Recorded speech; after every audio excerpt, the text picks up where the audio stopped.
How are you doing today? Good, how are you? Good. First of all, the 355 was a great movie. You directed some really amazing sequences and action-packed scenes I really fell in love with.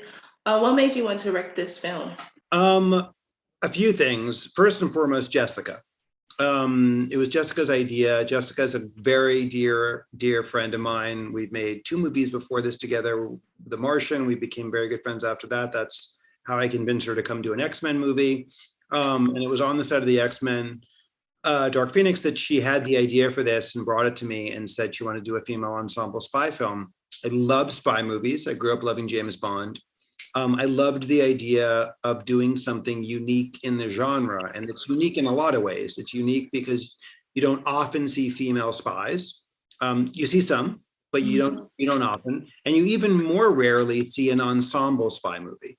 I think you'd have to go back to Ronin to be the last one that was like a big ensemble spy film. They're usually Ethan Hunt or James Bond or Jason Bourne, or they're solo artists. And so I loved the idea of doing a sort of team movie in the a team movie in the spy genre. So used to superheroes. And I really loved when Jessica and I started talking about it. I loved this idea that you could do a bunch of big action sequences and deliver on like the spy genre, but also follow these people home and get to know them a little better and have it be more intimate and emotional and human and grounded.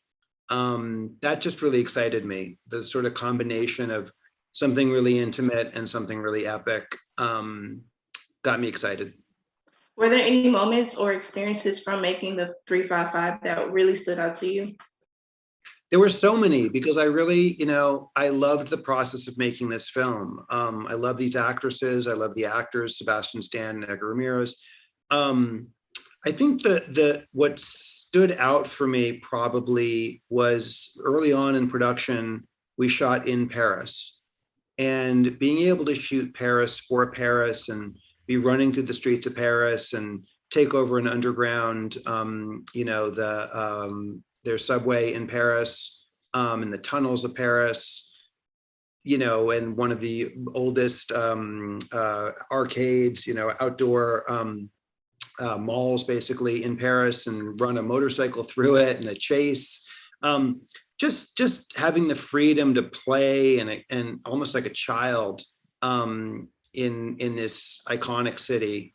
That was really special. And in my experience, even on the massive movies I've done, like the X-Men films, you're kind of, and I've shot scenes that take place in Paris in an X-Men movie before in Montreal.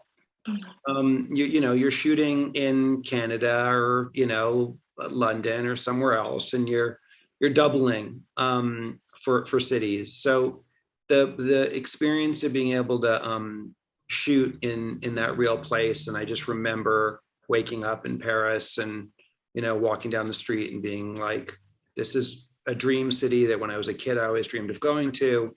And now here I am with these extraordinary actresses and actors and filming a film here. Where is the buzz? Oh, yeah. Where is the buzz? You said was mine. Where is the buzz? Ooh.